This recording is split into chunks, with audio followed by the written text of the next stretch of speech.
आपण करतोय फणसाच्या बियांचे लाडू।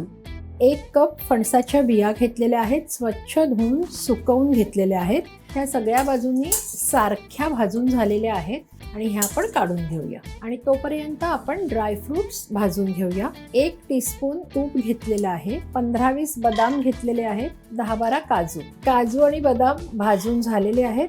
आता ते काढून घेऊया। हे अर्धा कप खवणलेलं ओलं खोबरं घेतलेलं आहे। खोबरं हे छान कोरडं झालंय।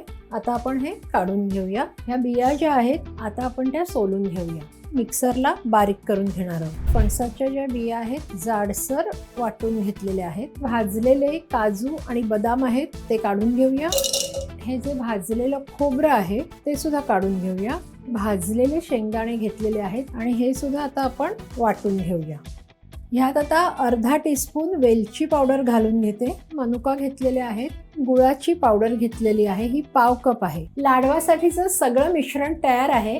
आता आपण ज्या फणसाच्या बिया मिक्सरला वाटून घेतलेल्या होत्या त्या तुपात छान भाजायच्या आहेत। सगळं एकत्र करायचंय आणि लाडू तयार करायला घ्यायचे। आता गरम असतानाच हे लाडू आपल्याला वळून घ्यायचे।